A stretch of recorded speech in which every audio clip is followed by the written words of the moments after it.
हरियाणा के उप मुख्यमंत्री दुष्यंत चौटाला ने आखिर ये मान ही लिया है कि जजपा भाजपा गठबंधन टूटेगा, लेकिन अभी नहीं, अभी हमारा गठबंधन मजबूत है और दोनों मिलकर काम कर रहे हैं।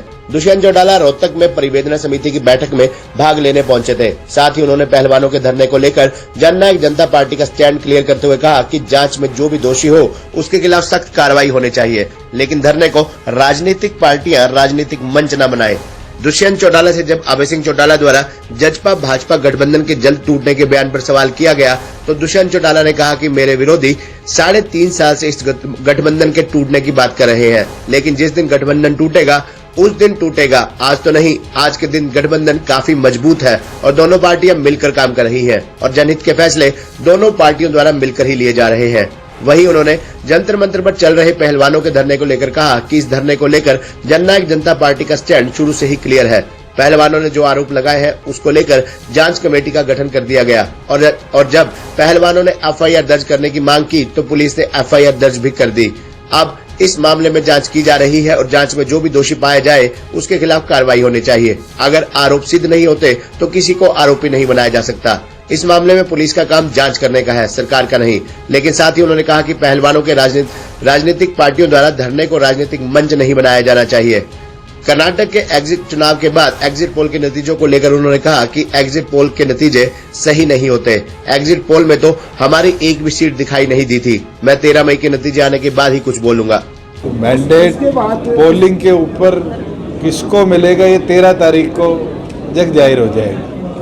आज कहना हमने एग्जिट पोल ऐसे भी देखे जो हमें भी एक सीट नहीं दे रहे थे और हम 10 जीत आए, और ऐसे भी देखे हैं जो एक तरफा होके भी रिजल्ट बिल्कुल एडवर्स आ जाता है। आज कहना मुझे लगता है 11 तारीख है, हमें 1.5 दिन का इंतजार और कर लेना चाहिए। उसके बाद कांग्रेस ने कहा है कि अब परिवर्तन का टाइम आ गया है देश और चलो 13 के, इसका तो मैं जवाब 13 के बाद दे दूंगा। अभय सिंह चौटाला रोहतक में अपनी परिवर्तन यात्रा लेकर तो उन्होंने कहा ये जो गठबंधन है ये टूटेगा, बार-बार उन्होंने यही कहा। चलो मेरे विरोधी पिछले 3.5 साल से, और ये तो मेरे ख्याल से आप अकेले नहीं सारे जानते हैं, एक ही बात कहते हैं गठबंधन टूटेगा। जिस दिन टूटेगा उस दिन टूटेगा, आज तो टूटता नहीं और बड़ा मजबूत है, चल रहा है और प्रदेश के अंदर तरक्की के पथ पर प्रदेश को लेके जा रहा है। आपने खुद देखा पिछली कैबिनेट में BCA को हमने अर्बन लोकल बॉडीज में रिजर्वेशन देने का अप्रूवल दिया है और मुझे लगता है एक ऐतिहासिक स्टेप है पिछड़ों को मौका अवसर देने का जो हम दे पाए। हमारे अलायंस ने ऐसे निर्णय लिए हैं जिनने प्रदेश के अंदर उन लोगों को जिनको प्रॉपर रिप्रेजेंटेशन नहीं मिलता था सोसाइटी में वो अवसर दिया, चाहे वो पंचायती राज में 50% महिलाओं के लिए रिजर्व्ड सीट्स रखने की बात हो, बैकवर्ड ए को पंचायती राज और ULB में अब हिस्सा देने की बात हो।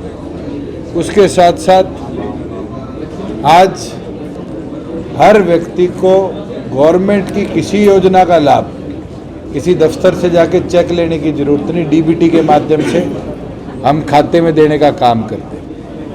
आज जब मैं आपके बीच में बैठा हूँ तो 62 लाख मेट्रिक टन से ज़्यादा गेहूँ हरियाणा सरकार ने परचेज करी और 62 लाख मेट्रिक टन के बदले में 58 लाख मेट्रिक टन आज हम खरीद चुके हैं और उसमें से 56 लाख मेट्रिक टन गोदाउन में पहुंच चुकी, जिसके बदले में सारा पैसा किसान के खाते में ट्रांसफ़र हो गया। और कल मैंने बैठक ली थी, हैफेड की एक मांग आई है कि परचेज प्राइवेटली हमारे लिए परमिट कर दिए जाए। हमने हैफेड को भी और भी कोई एजेंसी प्राइवेटली परचेज करना चाहे वीट की तो वो प्राइवेटली कर सकती है, इसकी भी अनुमति देने के लिए आदेश दे दिया। परिवर्तन जो यात्रा चल रही है कितना परिवर्तन होता है, किस तरह से देखते हैं यात्रा को? आपको दिखी कितना हुआ? मैं तो राजनीतिक तौर पे पूछ रहा था, आज आई गई मेरे को तो खबर नहीं आई, मैं तो आपसे पूछ रहा हूँ आपके जिले में। जंतर मंतर पर जेजेपी का स्टैंड क्या है? जेजेपी का स्टैंड पहले दिन जब हमारे प्रदेश के खिलाड़ी धरने पर बैठे थे उस दिन से आज तक क्लियर है। आरोप लगे हैं, आरोप की इन्वेस्टिगेशन होनी चाहिए। इन्वेस्टिगेशन खिलाड़ियों की डिमांड थी कि पहले कमेटी करे। केंद्र सरकार ने उस डिमांड अनुसार कमेटी बनाई और कमेटी ने इन्वेस्टिगेशन के लिए जो मेरे संज्ञान में 14 या 16 खिलाड़ियों के बयान लिए। कमेटी की रिपोर्ट पब्लिक करी नहीं गई है। पब्लिक होती तो मैं उस पर जवाब देता। फिर खिलाड़ी दोबारा जाके बैठे, उनकी मांग आई कि एफआईआर होनी चाहिए। दिल्ली पुलिस ने 2 एफआईआर, एक पॉस्को एक्ट में और दूसरी दर्ज कर दी है। पीछे खिलाड़ियों के बयान हुए। पुलिस का काम है इन्वेस्टिगेशन करना, गवर्नमेंट का काम इन्वेस्टिगेशन करना नहीं है। मगर मैं भी चाहता हूं और मेरे ख्याल से एक एक नागरिक चाहता है इन्वेस्टिगेशन हो। अगर इन्वेस्टिगेशन में आरोप सिद्ध होते हैं तो सख्त से सख्त कार्रवाई इस पूरे इंक्वायरी में होनी चाहिए। और अगर इन्वेस्टिगेशन के अंदर आरोप सिद्ध ही नहीं होते, कोई बयान ही नहीं देता, तो मुझे लगता है ये तो हमारा संविधान भी कहता है इनोसेंट अनटिल प्रूवन गिल्टी, आप किसी को आरोपी नहीं बना सकते। मगर हाँ, अगर कोई एविडेंस है और एविडेंस के आधार पर इंक्वायरी होती है तो जरूर उस पर सख्त कार्रवाई हो। ये मेरी भी है, जेजेपी की भी है और मुझे लगता है देश के प्रत्येक नागरिक की भी सोच है। तो साहब, जैसा आपने कहा कि पहले कमेटी बन गई, उसमें इंक्वायरी हुई है, फिर सुप्रीम कोर्ट मैंने नहीं कहा, खिलाड़ियों की डिमांड इनिशियली थी कमेटी बने, सरकार ने कमेटी बनाई। दोबारा डिमांड आई एफआईआर हो, दिल्ली पुलिस ने एफआईआर। मेरा सवाल ये है कि सुप्रीम कोर्ट ने भी संज्ञान लिया, उसने भी एफआईआर के ऑर्डर कर दिए, अब दिल्ली पुलिस जांच कर रही है। तो ऐसे में क्या उन खिलाड़ियों का धरना उचित है? उचित अनुचित मैं इस पे ना टिप्पणी करूं तो बेहतर है। तो कोर्ट ने आदेश दे दिए दिल्ली पुलिस को, दिल्ली पुलिस उसको एक्सपेडाइट कर रही है।